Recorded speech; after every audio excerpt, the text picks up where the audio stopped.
Now we move to our last submission for the day, the New Zealand Taxpayers Union, and we're being joined by Ray Deakin in the room and Jordan Williams, Executive Director, on Zoom. Would you like to come to the table, Ray? Thank you, Madam Chair. We'll keep it pretty quick given that it is the last of the day. In short, we are against the bill.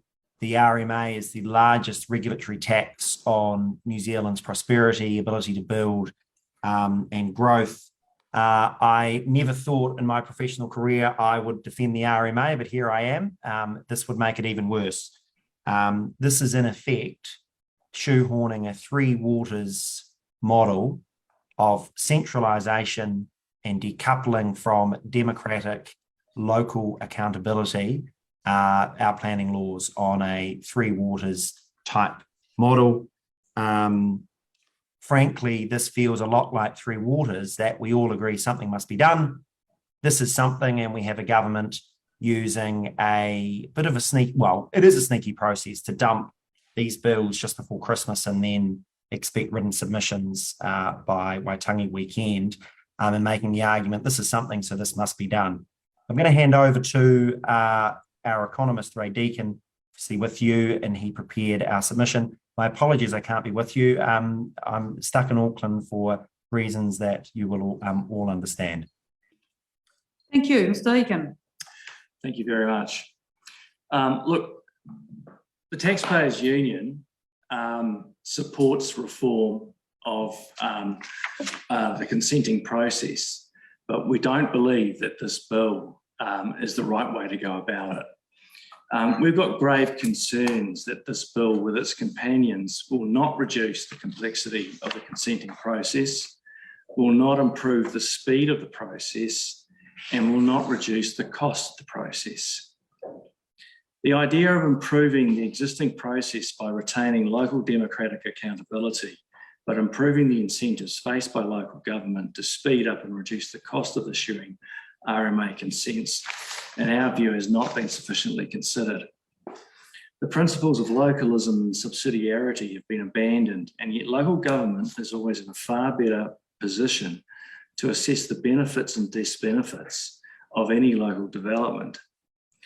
For example, having a regional planning committee in, say, Hamilton decide whether or not Taupo should redevelop its town centre is frankly ridiculous, but that is exactly what this legislation would require. But worse, none of the members of the committee are required to be directly elected by their local communities, and so local accountability is diminished, if not completely removed. But the final straw is that local ratepayers will be required to pay for any ensuing court action taken against the Regional Planning Committee if the committee loses.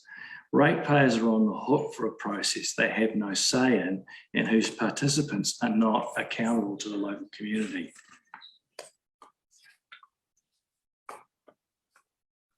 We believe that there has been a substantial loss of local democratic accountability with the way the regional planning committees have been structured. There is no requirement for any member of the planning committee to be directly elected by any member of the community.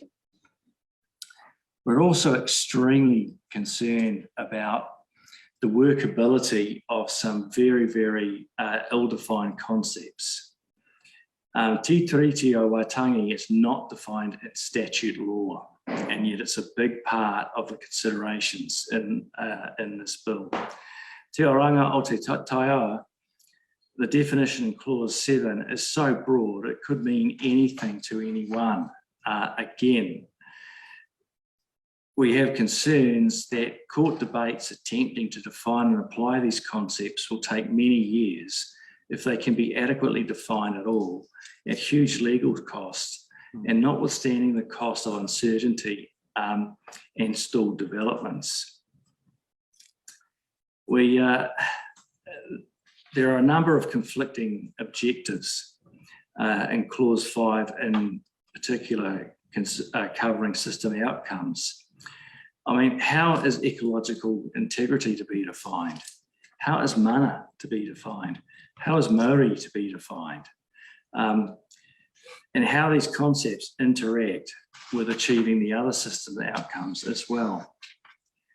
Clause 6, covering decision-making principles, will likely stall developments due to the difficulty in defining what in clause 6.1a says provide for the integrated management of the environment means, coupled with an out clause in 6.2, whereby if it's all too difficult, the council can then, the planning committee can then defer to decisions that make the most protection of the environment.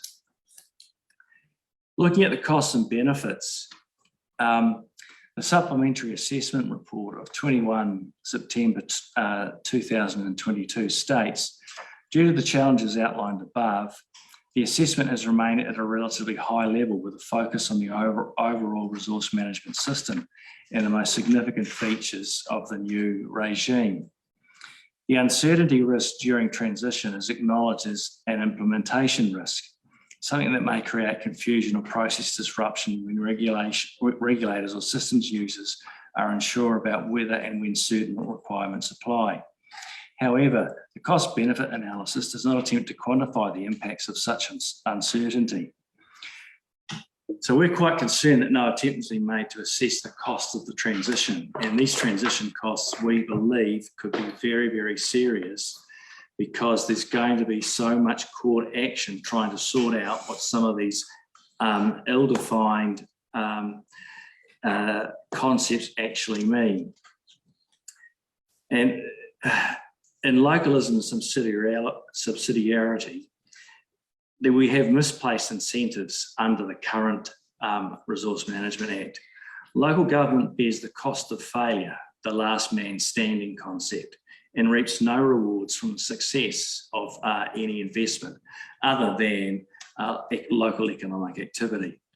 If local government was provided incentives to be more efficient by, and these are only examples that I just throw out, I know others have used them, being only able to charge half the cost of assessing a consent application under the RMA, with the remainder of the cost being borne by the consenting authority, receiving the GST arriving from a consented development, then local government would have a greater incentive to speed up and reduce the cost of processing consent applications because of the financial to do so that it would now face.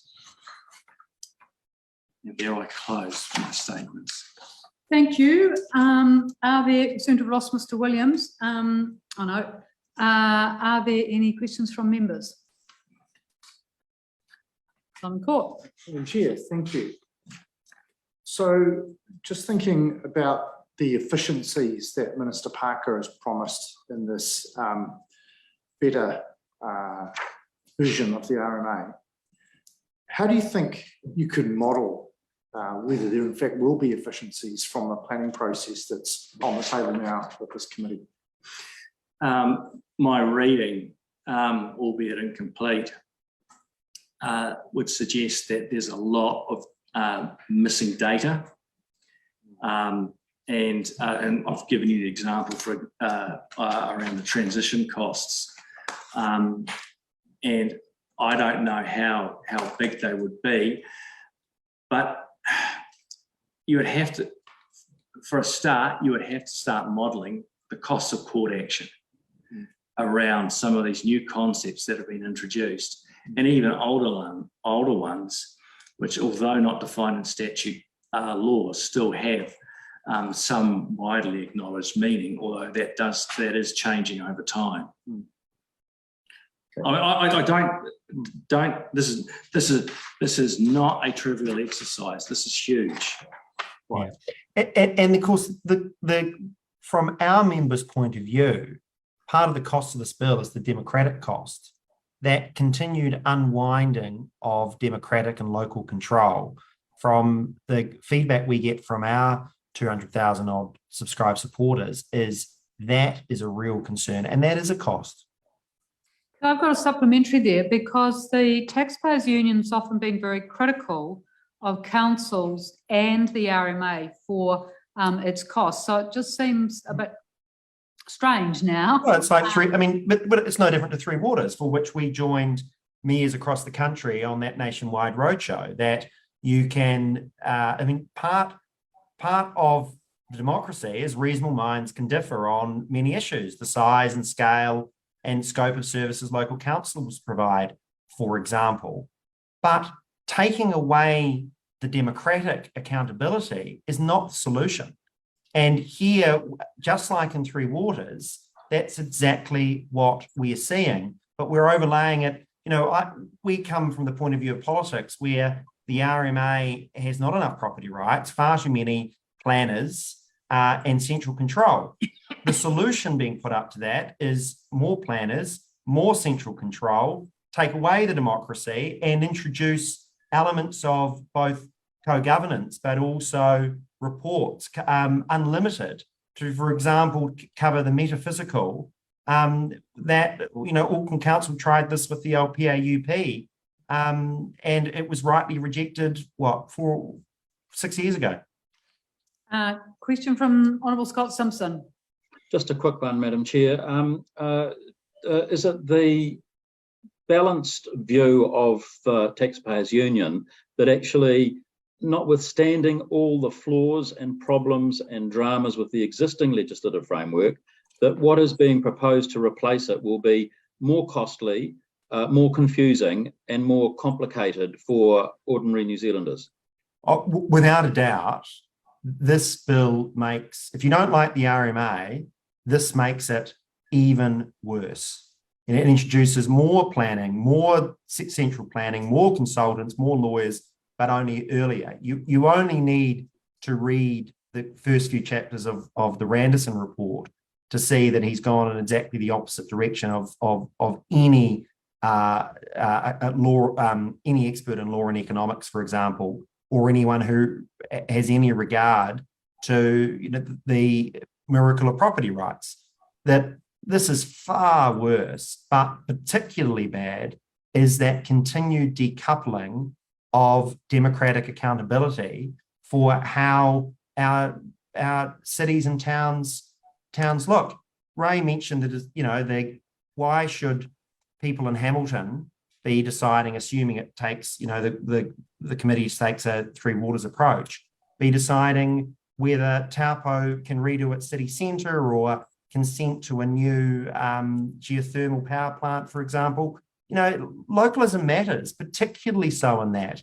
You can make the argument to take some services away from local councils, but surely planning is the very essence of local democracy.